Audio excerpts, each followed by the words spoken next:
kandi wowe Kelly ni gute ushobora kuntenguha muri ubu buryo? Ubwo Kelly ati ariko ibi bintu ushobora kubihagarika? Ati urabizi neza ko nagukunda. Ati wareka kunyihambira ugatarasoza amagambo se ticacika aho ngaho se nyine. Ati Kelly warenze ku mategeko yanjye ujya kubana n'uyu mukobwa? Ubwo papa we yabajije nyina ati ibi ngibi birimo? Mama we ati hoya. Ati Kelly kuba untengushye gutya ugahitamo kubana n'uyu mukobwa, ati guhera uyu munsi ntabwo ukiri umwana wanjye ndaguciye. Ubwo mama we yahise kandi wowe Kelly ni gute ushobora kuntenguha muri ubu buryo? Ubwo Kelly ati ariko ibi bintu ushobora kubihagarika? Ati urabizi neza ko nagukunda. Ati wareka kunyihambira ugatarasoza amagambo se ticacika aho ngaho se nyine. Ati Kelly warenze ku mategeko yanjye ujya kubana n'uyu mukobwa? Ubwo papa we yabajije nyina ati ibi ngibi birimo? Mama we ati hoya. Ati Kelly kuba untengushye gutya ugahitamo kubana n'uyu mukobwa, ati guhera uyu munsi ntabwo ukiri umwana wanjye ndaguciye. Ubwo mama we yahise ahaguruka ati hoya. Papa we ati guhera uyu munsi ntabwo ukiri umwana wanjye nta nubwo kibarizwa mu bintu byanjye. Mama we ati hoya. Ubwo bose baratunguwe ubona ko rwose ari ikintu gikanganye yaravuze. Hanyuma mama we ati ntabwo ushobora gukora ibi bintu. Ubwo umugabo we ati ibi ngibi bijye kure nonaha. Ubwo papa wa Kelly ati ibi bintu byose wabirebaga ariko nta kintu wigeze ubikoraho. Ubwo ngubwo papa Kelly yahise abwira Kelly ati nsohokera mu nzu nonaha. Kelly ati niba ari ibi ngibi ushaka gukora ati bikore. Ngo yahise yikubita azamuka ajya ruguru se aramubaza ati uri kujya he se? Ubwo ngubwo ati uri kujya he? Ubwo Kelly ati ndashaka kugenda nkapakira ibintu byanjye. Ubwo nyina ari nakakurura papa Kelly. Papa Kelly namubwira ati uyu mugore afite ikihe kibazo amwiyaka. Ubwo papa Kelly ati nta kintu na kimwe ufite muri iyi nzu, sohoka ukomeze uko tuziranye bigiye kure.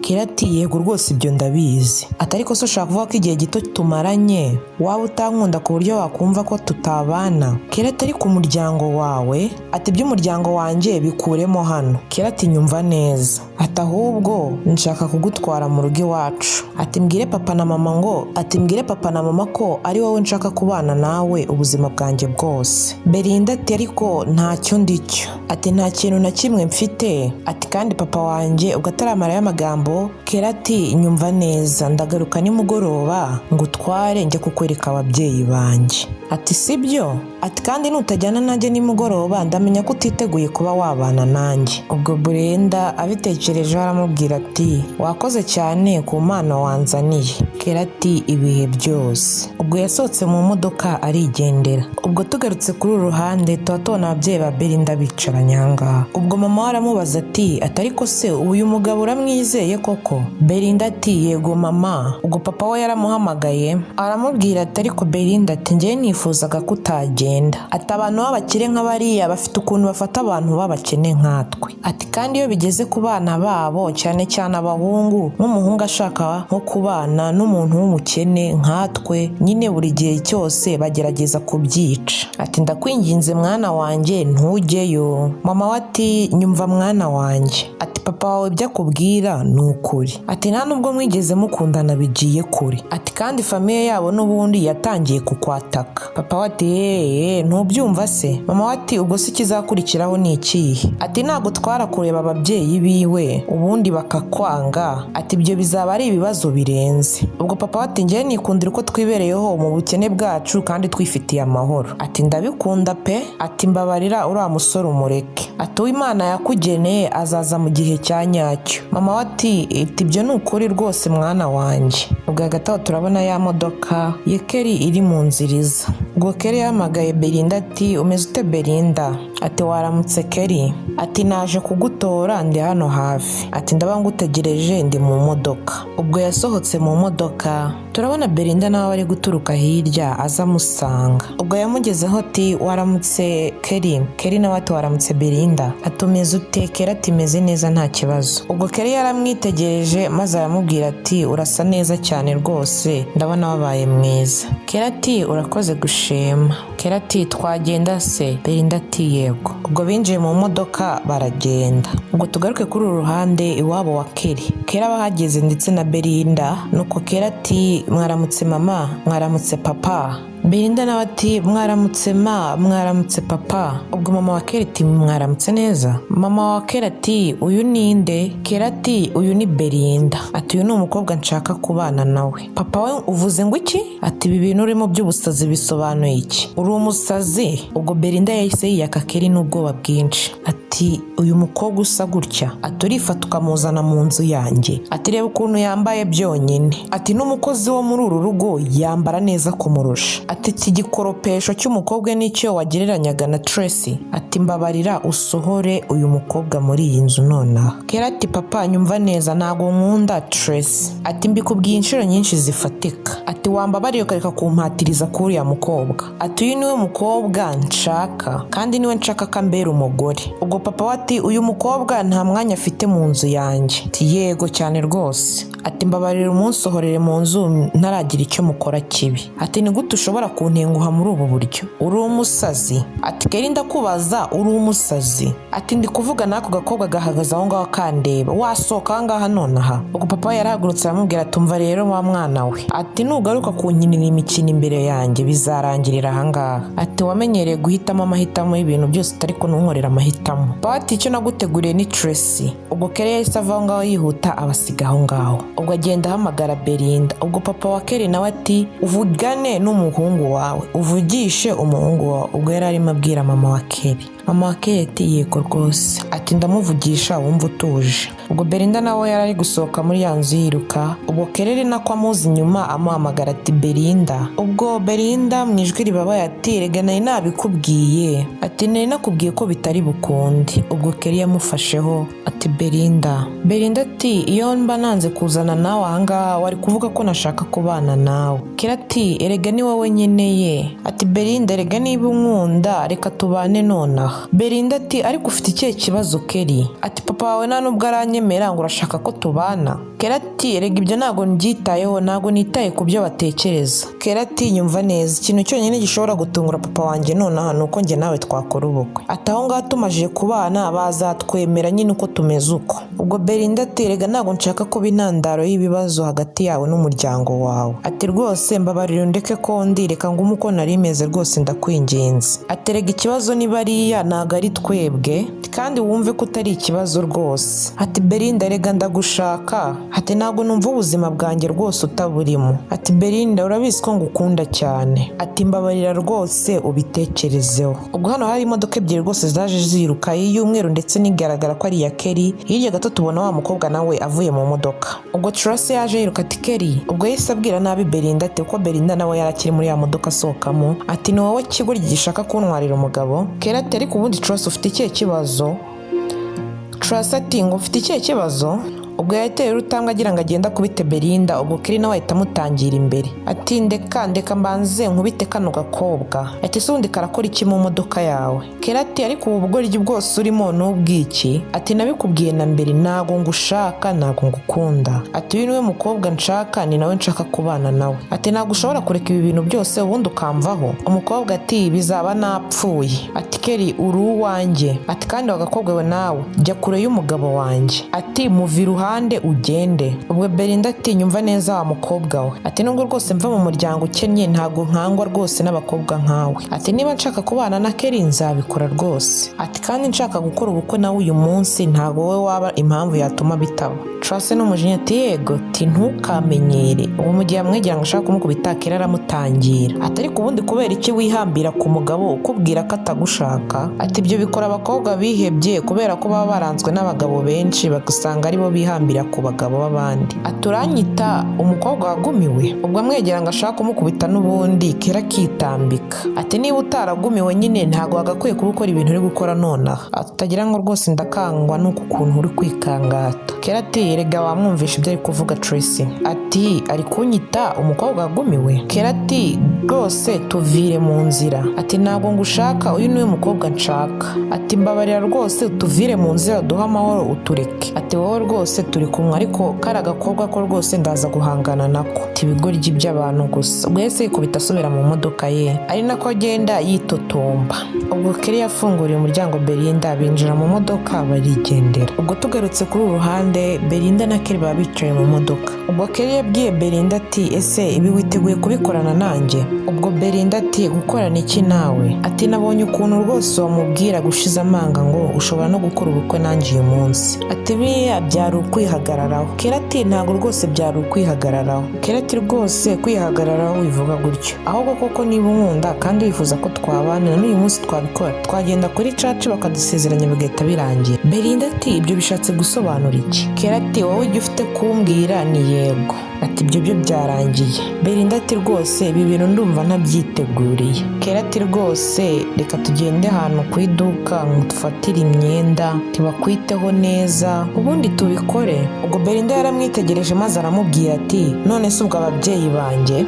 Kera ati ndizera neza ko bari buze kutwumva. Ubwo tugarutse kuri uruhande n'ubundi Kelly na Belinda baba bari mu modoka. Ubwo Kelly ati si mukunzi ko mbona utishimye niki? Ubwo Belinda ati rwose ndumva nabuze icyo gukora. Ati rwose uru rushako rwose ntabwo rwari ruteguye. Kelly ati none se ntabwo nkunda? Belinda ati Kelly urabizi neza ko ngukunda. Ati ariko byibuze twari gutegerezamo nibura agahe gato. Kelly ati n'ubundi reka tugumye dutegereza nta cyahinduka. Ati ahubwo byaguma binzanira ibibazo banshyira no kuri pressure rwose. Belinda ati ubu noneho se turahagarara imbere y'ababyeyi bawe gute tubabwira ngo rwose tumaje gukora ubukwe? Ati ibyo ndaza kubyikorera. Ati kandi rwose biraza kugenda neza. Ati ariko ibi byose rega ni ukubera wowe Belinda. Ati kandi ufite kumpagararira. Ubwo Belinda ati rwose n'ubundi niyemeje nyine ubwo niyemeje ngomba kuguhagararira nk'umugabo wanjye. Ubwo Kelly ati ndagukunda mukunzi mwiza. Ubwo Belinda nawe ati nanjye ndagukunda. Ubwo tugaruka hano iwabo wa Kelly tuba tubona Tracy, papa we ndetse na mama we. Muri ako kanya Kelly ahita yinjira ari kumwe na Belinda amufashe ukuboko. Ubwo Kelly ati papa mama ati uyu nguyu ubu ni umugore wanjye. Ati aka kanya tuvuye mu mategeko.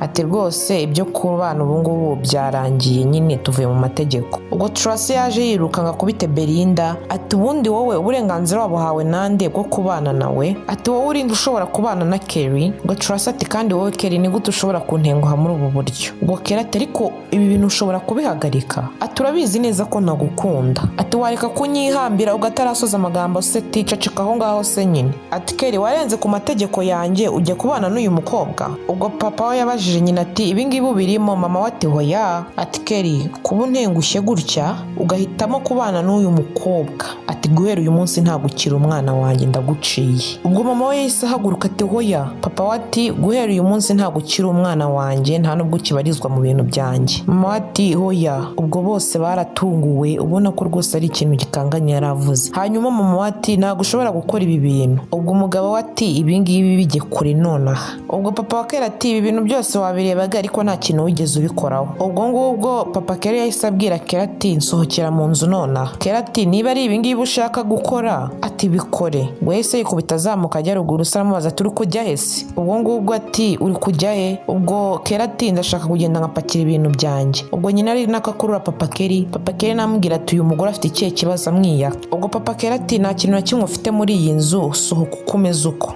Ati ubu nta kintu na kimwe ugifite muri iyi nzu sohoka aha ngaha ugende kuko ntabwo ukiri umwana wanjye. Ubwo Kelly yamurebye maso aramwitegereza arangije afata ukuboko Belinda barisohokera. Ubwo mama we yasohotse yirukanka ku muhungu we ubona ko rwose ababajwe n'ibibaye. Ubwo tugarutse kuri uru ruhande turabona Belinda na Kelly binjira mu nzu iwabo wa Belinda. Binjiye mu nzu iwabo wa Belinda. Ubwo papa wa Belinda ndetse na mama wa Belinda barabitegereje. Ubwo papa we ati Belinda bari nako mama akorora cyane. Ubwo mama we ati ugenda ntabwo wari wambaye gutya. Papa we ati ubwo n'impeta wambaye? Ubwo Belinda ati papa mama ati ubu rwose twamaze gusezerana mu mategeko. Ubwo papa we na mama we bararebanye ngo iki? Papa we ati kubera iki? Ati kubera iki Belinda? Ati kubera iki wakoze ibi bintu? Ati umuntu wese ari guhakanya ubushako rwanyu, ati cyane cyane umuryango wa Kelly. Ati kubera iki wakora ibi? Ariko papa twamaje gukora amahitamo yacu, ati kandi twishimiye amahitamo twakoze. Ubwo mama we ati ariko se Belinda ntabwo bufite? Ati urabizi kuva mu ntangiriro mwararwanyijwe. Ati ntabwo ufite ubwoba bw'ibizakubaho nyuma y'ibi ngibi? Ati mama nabayeho igihe cyose mfite ubwoba. Ati ariko ubu noneho iki nicyo gihe cyo kureba ubwoba bwanjye nanjye nkabuta inyuma. Ati rero kuva mbonye umuntu uzamfasha kujugunya ubwoba bwanjye ati ubu ngubu ntakongera gutinya namba. Ubwo Kelly nawe ati papa mama ati twamaje guhitamo kubana nk'umugore n'umugabo kandi twafashe umwanzuro hamwe kandi twiteguye kurwana na buri kimwe cyose kizaza mu nzira yacu. Ubwo papa wa Belinda na mama Belinda bararebanye. Mama we ati nta kibazo, ubwo rero mwahisemo kubana, nta kibazo mbifiteho, mufite umugisha wanjye nk'umubyeyi. Ubwo Belinda ati ariko rero dufite akabazo gatoya. Papa we ati ni ikihe kibazo kandi? Papa w'umugabo wanjye yamaje kumuca mu muryango bose icyarimwe. Ngo iki? Ubwo ari nako mama Belinda akorora cyane. Ubwo bose ari nako bamubwira hangane mama. Ubwo papa we ati uri kubireba, urareba ko papa w'umuhungu yamaje kumuca? Ubwo papa we ati Kelly, ubwo nese niba papa wawe yamaje kuguca ufitiye gahunda nk'umugabo, ubu ngubu ugiye kujya he n'umugore wawe? Ubwo Kelly ati rero babyeyi, ubu ijoro tugiye gushaka hoteli tube tuduhuka. Nyuma y'iminsi 2 nzaba nabonye inzu yacu yo kubamo. Uko yaba ingana kose tuzayibamo byonyine kugira ngo dutangire ubuzima bwacu. Kugeza igihe tuzabona hagutse. Ubwo ababyeyi bombi bararebanye, nuko mama wabo ati bana banjye, Imana ibahereza umugisha mu byo mugiye gutangira. Imana izaba imbere, ntihazagire umwe muri mwe wicuza kuri urugendo mugiye gutangira. Ubwo bombi hamwe Belinda na Kelly ati amina. Ubwo tugaruke kuri uru ruhande, mama wa Belinda yicaye hanze bisa nk'aho ari kuririmba gake gake, ariko ubwo ari nako akorora cyane ubona bikabije. Ubwo muri ako kanya yari akikomeje gukorora, nuko aravuga ati ninde uri hafi hano? Umubiri wanjye ndumva uri kundya cyane. Ubwo yakomeje gukorora cyane bikabije. Ubwo ari nako ahamagara umugabo ati mukunzi wanjye uri hehe? Ubwo yamanutse ku ntebe yikubita hasi. Ubwo papa Belinda nawe yaje yiruka aje kumureba amubwira ati mukunzi wanjye. Ubwo yaramweguye. Ubwo Belinda nawe muri ako kanya yari ageze aho ngaho apfukama afatanye na muhamagara. Ubwo Belinda ati reka tumutware kwa muganga vuba. Tugarutse kuri uru ruhande tuba tubona Kelly aje muri office nk'ibisanzwe, gusa haba hari undi mukobwa uhicaye. Nuko Kelly aramubaza ati uri gukora iki muri office yanjye? Ubwo uyu mukobwa yaramusubije ati byihanganire, gusa iyi office ntabwo ikiri iyawe. Papa wawe niwe wanzanye muri aka kazi uyu munsi. Kelly ati ibyo ngibyo se bishatse kuvuga iki? Ntabwo mfite uburenganzira bwo gusubiza icyo kibazo mbajije aka kanya. Ubwo muri ako kanya papa we yahise yinjira. Ubwo Kelly ati se papa ni ibiki biri kujya mbere hano? Umukobwa arahaguruka ati mwaramutse nyakubahwa. Mwaramutse umukobwa. Wakwicara.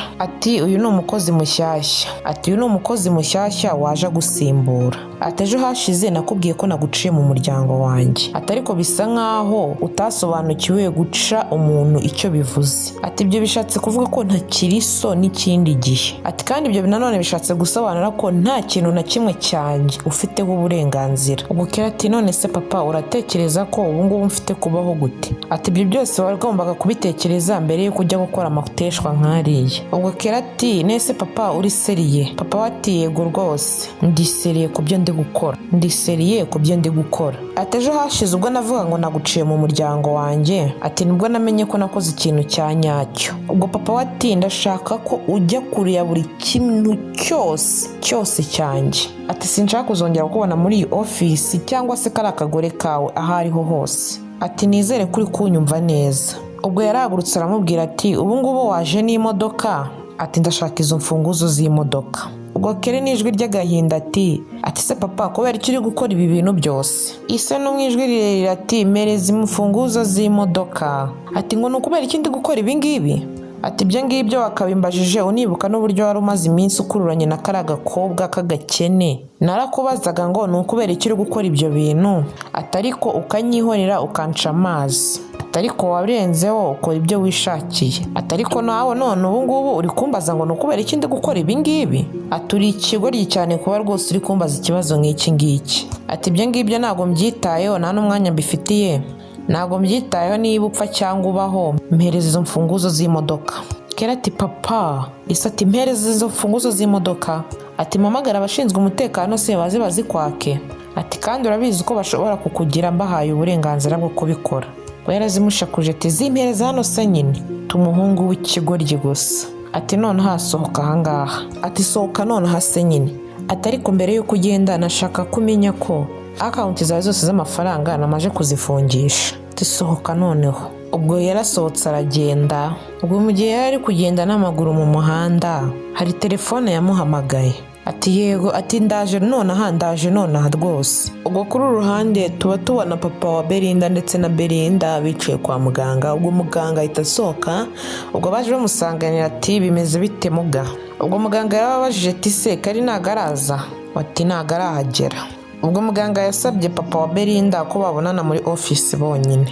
Ubwo papa Belinda ati Belinda bugumye aho ngaho rero reka mbonane na muganga ndaje. Ati ndabangaruka ndaje. Ubwo Belinda yasigaye aho ariko ubona ko rwose adatuje. Ubwo tugarutse kuri ruhande papa wa Belinda ndetse na muganga. Ubwo papa Belinda ati none se bimeze gute doctor, ameze gute umugore wanjye? Ubwo muganga ati rero umugore wawe rwose bigaragara ko mwamuzanye yababaye cyane. Ati kandi umutima we rwose wateye ibishoboka. Ati mwamuzanye mukerewe. Ati rwose twagerageje ibishoboka kugira ngo tumutabare. Atumbabarire ariko yitabye Imana. Papa Belinda ngo iki? Dr ati ufite kuba umuntu w'umugabo. Ubwo papa Belinda yabaye nk'ukubiswe n'inkuba. Belinda nawe yicaye anategereje. Ubwo papa we yasohotse mu cyumba cya Dr, gusa yasohotsemo akomeye. Ari nakabwira umukobwa we ati dufite kugenda, ati turaza kuba tugaruka nyuma. Ati Keri nagaragaruka ariko se ndagenda nabonye mama. Ati Dr hari yamwitaho turaza kugaruka. Ati reka tugende wigire ikibazo. Ati turaza kugaruka turi kumwe na Keri. Ati none se wareka nkamureba mbere yuko tugaruka na Keri? Ati nyizeye mwana wanjye tugende. Belinda atari ko ndashaka kureba mama. Belinda atari ko ndashaka kureba mama. Papa ati Belinda reka tugende. Ati turaza kugaruka turi kumwe na Keri. Ubwo bavuye aho baragenda. Ubwo tugarutse kuri uru ruhande Belinda bari mu marira menshi ndetse Keri amufasha amwihanganisha. Ubwo papa we nawe yicayeho ubona ko yumiwe. Ubwo Belinda atari ko ibi bintu ntago ari ibyo, ati yari ari koroherwa. Ati njye rwose nabonaga ameze neza. Ati none ndebera. Ubwo yakomeje kurira ari nako Keri amubwira ati ihangane rwose tuza. Ati ntago ari amahitamo yacu kuba yagiye. Ati nari mbizi ko rwose ukunda mama wawe cyane, atari kubera ubuzima nyine byabaye. Ati ariko we rwose nibura yagategerejeho gato. Ati nibura yagategereje gato kareba ukuntu basi ubuzima bwacu bugenda neza. Ubwo yakomeje kurira. Papa wamuhamagara ati Belinda ihangane. Ati birababaje cyane kuba tubuze mama wawe. Ati nyuma y'imyaka yose ubuzima twacanyemo. Ati ariko nanone ntago narenganya Imana. Ati nyine nta kundi byagenda. Ati nasengaga Imana nyisaba ko nibura yamuhaza uburame. Ati ntago byoroshye gusa dufite kubicamo mwana wanjye. Ati nta kundi. Ubwo Belinda we nyine yakomeje kurira gusa ari nako Keri akomeza kumwihanganisha. Ubwo tugarutse kuri uru ruhande n'ubundi turabona Belinda na Keri bari gufungura. Ubwo muri ako kanya Keri ati se mukunzi mwiza uko mbona umeze gutyo bimeze bite? Ati uri kurizwa n'iki? Ati birababaje kuba nje mu buzima bwawe, ubuzima bwawe bugatangira kuba bubi. Ati ndakwinginze mukunzi wivuga gutyo. Ati nta kintu rwose wigeze uhindura. Keri ati ibingibi nabihisemo. Ati kandi nizera ko ibingibi tugomba kubinyuranamo twembi. Ati gusa nuko ikibazo nyine ahantu hose ndi kujya gushaka akazi ndi gusanga papa wanjye yarafunze ahantu hose. Papa yarabishyuye abantu bose bagiye bakomeye kugira ngo batazampa akazi. Ati ariko nyine biratangaje nyine biranababaje kuba ntashobora nibura no kugira ikintu mu mugore wanjye. Ubwo Belinda ati nta kibazo mugabo mwiza. Ati nzakomeza kurwana. Ati kandi tuzabaho. Ubwo Keri aterege ni wowe umaze iminsi udusa nkaho udutunze ukwezi kose kurashize. Aterega sheri ndi umugabo. Ati kandi ninjye wagakwiye kukwitaho. Ati nyumva neza ndagusezeranya. Ati ndagusezeranya ko rwose ngiye gukora cyane n'imbaraga nkashaka akazi mu buryo bushoboka. Ati cyangwa se nintanakabona nshakisha uburyo ki twashyira aka business gato nibura tukaba tubona amafaranga make yo kwifashisha. Ati mugore mwiza ntabwo nshaka kurira. Ubwo Belinda ati rwose amahitamo yose wakora nzaguma mpari kandi ngufashe nk'umugore wawe ndetse nanagushyigikire. Ati ntihongere kurira mugore mwiza ngaho rya. Ubwo barasangiye ubona ko nyine batuje. Tugarutse ku ruhande gato tuba tubona imodoka y'umweru rwose iri kuza iganaho tubona Keri bisa nkaho yari ari gucuruza utuntu duke duke. Ubwo Keri yahagurutse yiruka azi ko ari umukiriya atwaye imigati. Muri ako kanya twabonye ari wa mukobwa Tracy. Ubwo bararebanye ubona ko Keri rwose aguye mu kantu atunguye no kubona uyu mukobwa nanone. Ubwo Tracy ati ibi nibyo rero wahisemo kubamo ucuruza imigati? ati nakubwiye kunshaka urabyanga. Ati kari agakobwa rero karabitsindiye, ubu ngubu kagushyize mu bukene bwako urundi gucuruza imigati ku muhanda. Ubwo Kera ati ubu ni ubuzima bwanjye. Ati kandi binabihisemo mbireba. Ati kandi rwose uko mbayeho biranyuze. Ati iriya migati yose uri gucuruza nangahe? Ati ni 5,000. Ibihumbi 5? Ubwo yarebye mu gashakoshi aramubwira ati fata aya mafaranga na migati yawe nyeneye, ibi ni 10,000. Ubwo Kera ati hoya rwose urakoze. Ubwo Curasa ati nyumva neza Keri, ibyo ngibyo rwose ubu narabitambutse, nta bifu nyifitanye nawe. Ati kandi nta nubwo rwose nkurakariye. Ati wahisemo amahitamo yawe. Ati kandi rwose nyuzwe nayo. Ati ibyo byose ni ibyatambutse, byirengagiza ubyihorere. Ati fata amafaranga ariko. Ubwo Kera yaramwumvishe arayakira. Ubwo tugarutse kuri ruhande tuba tubona Keri ari kumwe na mama we. Ubwo mama ari kumubwira ati rega ntabwo ufite kundakarira mwana wa. Ubwo Kera ati ese mama ni ukubera iki ntarakara? Tugarutse kuri ruhande turabona Keri aba ari kumwe na ya nshuti ye. Ubwo mushuti aramubwira ati se Keri ubu nibwo buzima wahisemo kubamo? Ati kuva hejuru ujya hasi. Ubwo Kera aramubwira ati rega ubuzima bubamo amahitamo menshi. Ati hari igihe duhitamo amahitamo sometimes atari meza. Ati ariko iby'amahitamo yanjye byo byibagirwe. Ati nyumva neza ubu ngubu nkeneye ubufasha bwawe. Nshuti we ngo ubufasha bw'iki se? Ati nkeneye amafaranga. Ati ndashaka gutangira aka business gatoya. Ubwo mushuti aramubwira ati nkubwije ukuri rwose nta mafaranga mfite yo kuguha. Ati ndabyibuka neza nkubuza kugenda kuri mukobwa ariko wanga kunyumva. Ati narakubwiye rwose kujya kwa kara gakobwa k'agakene kazakuzanira ubukene. Ati ariko ngaho irebe ubu ngubu aho ugeze. Ati niba uzi rwose icyiza kuri wowe subira kuri papa wawe umusabe imbabazi ndetse ukore divorce na kara kagore. Ati ibintu rwose bizagaruka ku murongo. Kandi rwose ureke kara gakobwa k'agatindi pe. Uwo muntu wita gakobwa ni umugore wanjye ubu ngubu. Ati ntago nareka uvumuvuga amagambo mabi nkayo ngayo. Ati aka gakobwa uri kugerageza gushyigikira niko kari gutuma ubaho nabi kugeza ubu ngubu. Ati se nta nubwo ubibona ko ari wowe wakuzaniye ubukene mu buzima? Kera ati aya niyo mahitamo nahisemo kandi rwose ngomba kuyabamo ntuje. Ati ngusabye ubufasha. Ati ariko ndabona udashaka kumfasha. Ati nta kibazo ndabyumva, inshuti ubundi niko zimera rwose. Ngo mushuti ati ntago ari njyewe waguhitiyemo ayo mahitamo yawe mabi. Ati byigumanure reke no kubimbwira. Ati kandi ureke kuza uzimfatiraho kuko ntago ari njyewe kuyobeye hariya. Ati uri kumbwira gutyo nk'inshuti yanjye? Ati ariko ubundi ufite ikihe kibazo? Ati ngusabye ubufasha umbwiye ko utari bumfashe, ibyo birahagije. Ngaho rwose va hano ugende. Ati abantu nkamwe ndabazi, mubona abantu bishimye babayeho neza nibwo muba inshuti nabo. Ati mwabona bakennye mukabihakana. Ubwo Kera yahise yigendera, mushuti wasigara aho ngaho rwose ari kwitonganya. Ubwo tugarutse kuri ruhande tuba tubona Belinda ari ku muhanda ari gucuruza. Ubwo muri ako kanya tuba tubona Curasa hahingutse aramusuhuza ati tumeze utese. Ubwo yahise amubaza ati Kera ari hehe se? Belinda ati Kera ntawo hari. Umukobwa ati ibyo ndabibona niyo mpamvu ndi kukubaza nyine yagiye he? Ati Keri yagiye muri interview y'akazi. Ati interview y'akazi kandi uyu munsi ari birthday yiwe? Ati naje kumwifuriza umunsi w'amavuko mwiza kandi rwose namuzaniye n'iyi keke. Belinda ati urakoze rwose ariko ntago dukeneye keke yawe rwose. Ati Belinda rwose ntago turi abanzi. Ati wowe n'umugabo wawe ntago turi abanzi. Ati biriya byose ni ibyatambutse. Ati mwifurije umunsi mwiza w'amavuko fata ino keke. Belinda ati nkuko nabikubwiye ntago dukeneye keke kandi wari ukoze. Ubwo uyu mukobwa ati Belinda ntago nzi impamvu ushobora kuguma witwara gutya. Ati byumve neza njye nawe ntago turi abanzi. Ati ubu ngubu ni inshuti yanjye kandi nawe uri inshuti yanjye ubu. Wowe just fata keke. Belinda ati ntago dukeneye keke yawe, wayitwariye ukayirira. Ntago dukeneye keke yawe urakoze. Ubwo uyu mukobwa ati rero Kera aramutse amenye ko namuzaniye keke warangiza ukayanga ashobora kuza kutabyishimira. Ubwo aramubwira ati rero ataje kuyishimira nta kibazo muze kuyijugunya ariko wowe yifate. Ubwo Belinda yabitekereje aravuga ati ubwo nta kibazo nyine nakundi. Ubwo yarayifashe nuko aramubwira ati ubwo rero uze kumumbwira ko ndamwifurije umunsi mwiza w'amavuko kandi ubwo ndanagiye. Ubwo tugarutse hano nanone n'ubundi Belinda bakicaye hahandi ariko muri ako kanya ubwo Keri yari ahageze aramusuhuza barasuhuzanya. Ubwo Kera akibona keke yahise amwenyuramo abwira Belinda ati sheri wanzaniye keke se? Ubwo Belinda aramubwira ati ntago ari njye wakuzaniye keke, Tracy niwe wayizanye. Ubwo Kera ati Tracy? Ati yazanye no keke yanyemeza ko ngomba kuyiguhereza.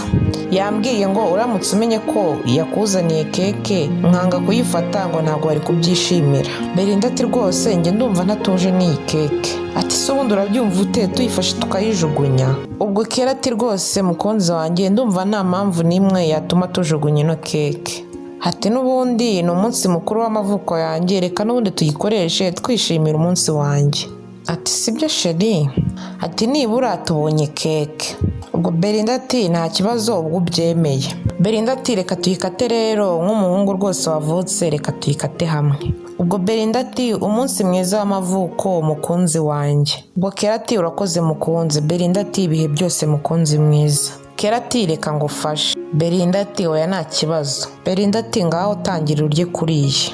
Ubwo yariyeho aravuga ati wawo ndumva imeze neza. Ubwo agiye guhereza Belinda. Belinda turabizi ko ntakunda amakeke. Ati nta kibazo wowe ryaho, ahubwo nituza kugera mu rugo turaza kubahereza ku baturanyi. Ati nkongere se? Ubwo Kera ati oya reka mbanze nsoze iyindi kurya. Ubwo Kera ati se uyu munsi byagenze gutse byo gucuruza, hari icyo wigeze ubona? Ati urebye si byiza si bibi, nyine biri aho mu rugero. Atari kuko biri Imana ishimwe. Ubwo Kera ati nta kibazo reka dushime ibyo. Ubwo Belinda ati uyu munsi ni umunsi w'amavuko yawe, ntabwo nshaka ko witesha umutwe. Ati ndashaka ko rwose wishimira umunsi wawe. Ubwo Keri ati nta kibazo, gusa yatangiye gukorora, atangira gukorora cyane ndetse yikubita no hasi rwose akorora cyane. Ubwo umukunzi we ari nakamubaza ati se baby bigenze bite? Ubwo Kera ati rwose mfasha ahubwo nzanira amazi, ndumva mu nzu yanjye, ndumva mu nda yanjye hari kokera. Ubwo ari nakavuga ati mu nda yanjye ndumva hari gushya. Ubwo umugore ari nakamubaza ati ni ikibazo se kiye kiri mu nda yawe? Kera ati ndashaka amazi. Ati mu nda yanjye ndumva hari kwaka umuriro.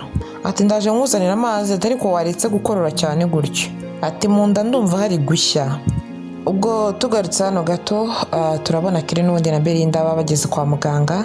Abaganga ubwo barinjiye, nuko Belinda arahaguruka abaza umuganga ati se ni ikihe kibazo umugabo wanjye yahuye nacyo? Ku muforomo nyine yazanye ibisubizo. Ubwo nuko dogita arabireba aramubwira ati mu nda y'umugabo wawe haragaragara ko hagiyemo uburozi. Ati habaye iki se? Ni ibiki yariye? Ninde wamuhaye ibintu byo kurya? Ubwo muganga yarebye ibisubizo bari bamuzaniye. Ati mu mubiri w'umugabo wawe haragaragara ko rwose harimo uburozi. Ati se ni iki cyabayeho? Ni iki yariye? Atakimara kurya keke yatangiye gukorera cyane. Muganga ati keke? Tisuga ibyo bintu byaba byabaye gute? Belinda ati nanjye ntabwo mbizi. Ati yamaze kurya keke itagwa hasi ako kanya. Ati mbere yuko dutangira rero kumwitaho dukeneye ibihumbi 800 nonaha kugira ngo dutangire kumwitaho. Ubwo Belinda ati ibihumbi 800? Muganga tufite kubikora kandi rwose vuba. Belinda ati rwose ntago ayo mafaranga angana gutyo tuyafite muga. Ati nta hantu namwe rwose ntekereza ko nshobora kubona ayo mafaranga angana gutyo. Muganga ati urashaka kuvuga ko udafite ibihumbi 800? Ati ubwo rero nta kintu na kimwe dushobora kumufasha nonaha. Ati uburozi buri mu nda ye buri kugenda bumwica gake gake. Ati kandi rwose dufite kugira icyo dukora vuba cyane ndetse bishoboka. Ati rero genda rwose ushakisha amafaranga. Ubwo Belinda ati muga ndizera ko rwose hari ikintu ushobora gukora, ariko aka kanya nta mafaranga mfite. Ati rwose sintekereza ko hari naho nayabona muri aka kanya. Muganga ati iyo nza kuba wowe nakabaye kuba nagiye rwose nkashaka amafaranga. Ubwo dogita na nasi bavuye aho ngaho baragenda. Belinda nyine asigara mu marira ye.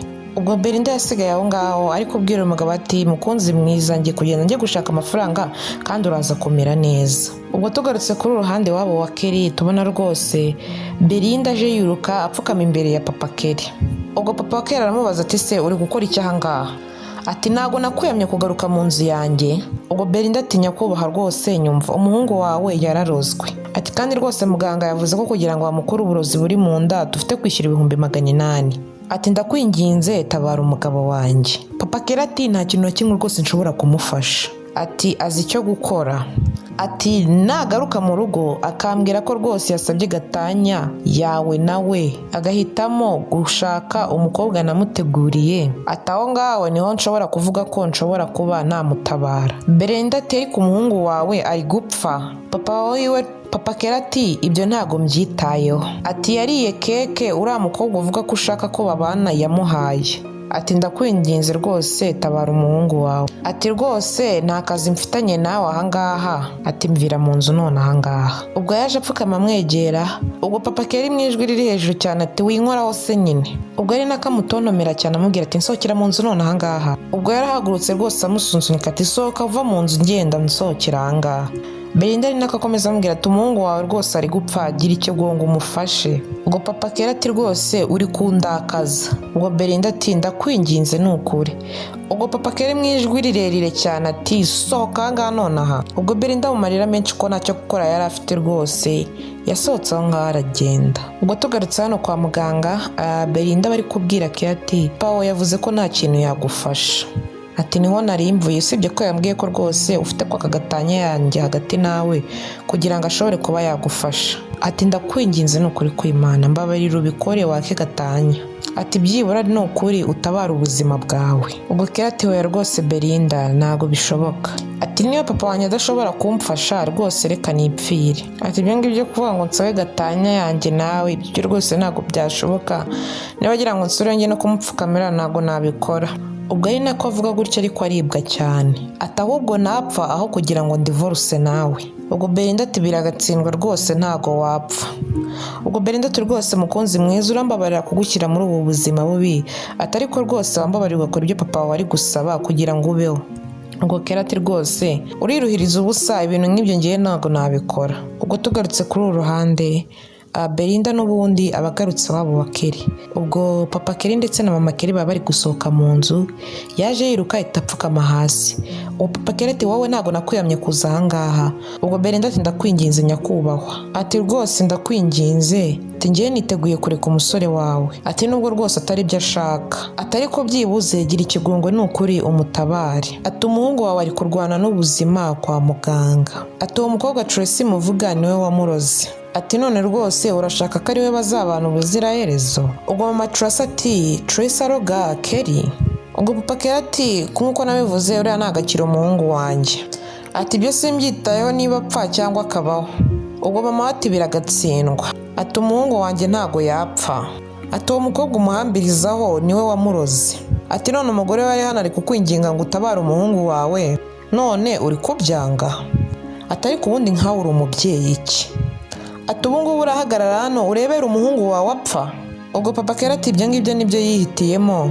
Ati rero mumureke ibindi byose ntacyo bimbwiye ntacyo nitayeho. Ati igihe yemeye guhitamo kubana n'uyu mukobwa, ati nicyo gihe rwose yabuze buri kimwe cyose mu buzima bwiwe. Ubwo umubyeyi yamanutse agira ngo afate umugore wa Keri. Ubwo ngubu papa Kera ati ndakoresha inkoni nkukupita.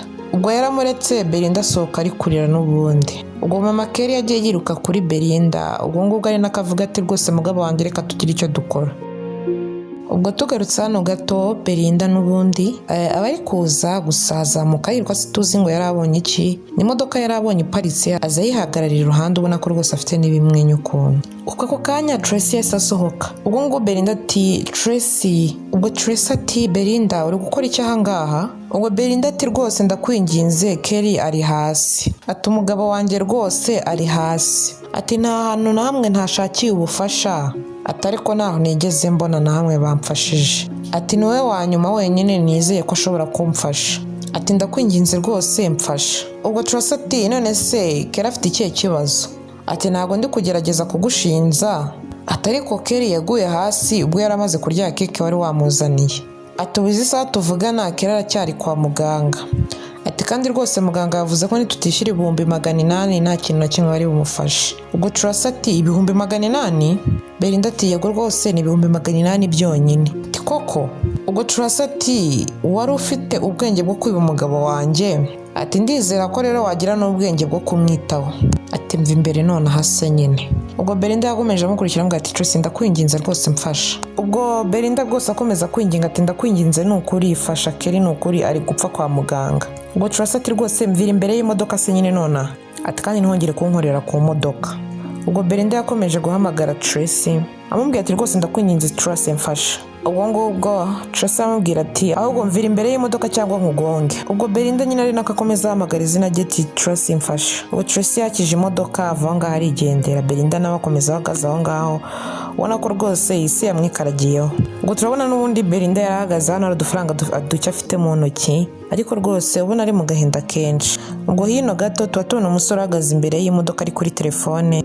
Ubwo Belinda n'ubundi amutambuka akiri kurira. Ubwo uyu musore yaramuhamagaye ati madamu, ati banza uze hano. Ati ndi kubona rwose ufite ibibazo byinshi muri uyu muhanda. Ati hari ikibazo ufite komeze gutyo?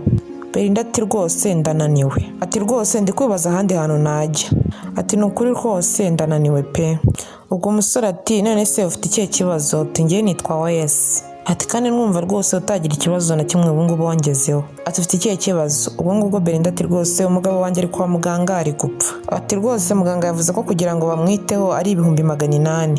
Ati nta muntu n'umwe wigeze umfasha igihe nahereye nshaka ubufasha. Ati rwose sinzi ahantu handi nakwerekeza muri uyu mwanya. Tuvugana aka kanya rwose ikibazo cyawe cyashubijwe. Ati ufite kunkurikira mu rugo iwanjye? Ati ntabwo mfite amafaranga ahangaha nonaha. Ati ariko mfite kashi mu nzu yanjye. Ati ntabwo amafaranga mfite mu rugo. Ati kandi nayo abaye adahagije nahamagara umwagenti wanjye akanzanira kashi mu rugo. Ubwo Belinda rwose atajuyaje ati rwose ndagukurikira nta kibazo turajyana. Ubwo baratwereka hano Lordy n'ubundi bari bageze mu rugo, hagati aho hari undi musore wahise winjira. Ubwo yaramubwiye ati rero ndatekereza uwo musore ari unzaniye kashi. Ubwo yaramubwiye ati injira. Ubwo barasuhuzanyije, aramubaza ati amafaranga urayafite? Undi ati yego. Undi ati se nangahe? Undi ati ni 850. Ubwo wa musore yahise yamujugunyira ayaha Belinda. Ubwo aramubwira ati ibyo ni 850. Ati 800 uyishyire kwa muganga, 50 yasigarane. Ubwo Belinda ati rwose urakoze Imana iguhe umugisha nyakubahwa. Mu gihe agiye gufata amafaranga wa mugabo yahise yisubiza. Ubwo Belinda ati ariko se iyo mikino kandi utangiye ni iki? Umugabo wanjye ari kwa muganga kandi ari gupfa. Ubwo umusore aramuhagaze ku ruhande aramubwira ati rega amafaranga uri buyabone. Ati ariko hari ikintu ufite kubanza gukora. Ubwo Belinda ati rega nta kibazo ahubwo si cyo niki mfite kubanza gukora. Ati ufite kubanza ukaduha twembi. Belinda ngo iki? Ati amafaranga arahari ariko amahitamo ni ayawe, uraduhaza cyangwa? Ubwo Belinda yabitekerejeho nuko arangije avuga ati murambabarira nyakubahwa, gusa ibyo bintu muri kunsaba gukora ndumva ntabikora. Ubwo uyu mugabo wundi ati nibyo? Ubwo uyu musore wundi waruzanye amafaranga yaje amwigira amubwira ati uratekereza ufite amahitamo aka kanya? Ati nta mahitamo ufite nonaha. Ubwo yamufasha amuhindukiza amujugunya ku buriri, wa wundi nawe amusamira hejuru. Ubwo bose wabonaga rwose babizukiwe bari gufunga amarisani yabo. Ubwo ati rwose aya mafoto twafashe ndabona ameze neza. Ubwo bigaragara ko DC bari bamaze gukorera ibyamfura mbi Belinda, ko Belinda yari yicaye hasi ari mu marira menshi. Ubwo sinzi uwo bahamagaye kuri telefone, barangije baramubwira ngo byarangiye. Ati amafoto meza rwose twayafashe. Ubwo Belinda yarebye hejuru ari kumva uyu musore avuga kuri telefone ubona ko atunguwe. Nuko bafashe amafaranga barayamujugunyira, gusa Belinda yari ari mu marira menshi. Bigaragara ko uyu mwana w'umukobwa rwose bari bamaze kumukorera ibyamfura mbi. Ubwo uyu musore yaramubwiye ati rwose noneho ubu wagenda, urakoze ku kazi keza umaje gukora. Ubwo uyu ndetse nawe fata ayo mafaranga uve hano ugende. Ubwo tugarutse hano kwa muganga tuba tubona nasi ari kuza hasa nkaho ari kureba umurwayi, gusa keri hano ibintu ntabwo byari byiza. Ubwo muganga yaje yiruka aje kumureba basanga yarambaraye aho. Ubwo baramucekinze bamusuzuma bamukorakoraho ngo barebe. Ubwo ijambo muganga rimwe yaravuze ati rwose turamubuze. Ubwo muri ako kanya Belinda yaje yiruka amubwira ati rwose muganga amafaranga ndayazanye yuzuye. Ubwo muganga yamufasheho rwose aramubwira ati wihangane wakerewe kubera ko ubu yamaje kwitaba Imana.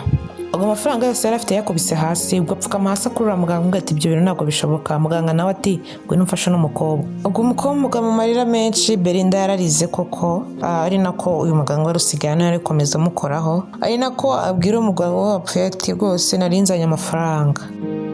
Ubwo tugarutse kuri uru ruhande tuba tubona Belinda aryamye ku gituro cy'awahoze ari umugabo we. Ubwo yarahagurutse bigaragara ko yarahamaze iminsi kuko isura ye yarahindanye. Ubwo ahagurutse atangiye kugendagenda yahise yikubita hasi bisa nkaho nawe yari yitabye Imana. Ubwo muri ako kanya tuhita tubona umuntu wambaye imyenda y'umweru amuhagaze impande yari wa mugabo we, ndetse nawe tuhita tumubona ku rundi ruhande ahagaze nawe yambaye imyenda y'umweru, bigaragara ko nawe yari yitabye Imana. Ubwo tugarutse kuri uruhande papa waza yirukanka aje kureba umukobwa we ku gituro cy'umugabo we, asanga umukobwa we yarambaraye hasi. Ubwo nuko yakomeje kumushaka yamubwira ati Belinda ngo ashyize umutwe ku mutima we yumva umutima ntugitera. Ubwo yavugije indi avuga ati mwana wanjye ntago wansiga njyenyine, mama wawe yaransize none nawe ushaka kunsiga. Ati mwana wanjye ndakwinginze haguruka reka tujye mu rugo. Ubwo yatangiye rwose kuvuza induru atabaza, atagira umuntu nabara ndi kubona umwana wanjye umutima utari gutera. Ari naho agafilime kacu k'uyu munsi tugashoreje. Ndagushishikariza gukora subscribe kuri iyi channel kugira ngo ujye ubona inkuru nziza nk'izi buri munsi. Like, comment byanyu ni ingenzi, sharinga ku nshuti n'abavandimwe, naho ubutaha.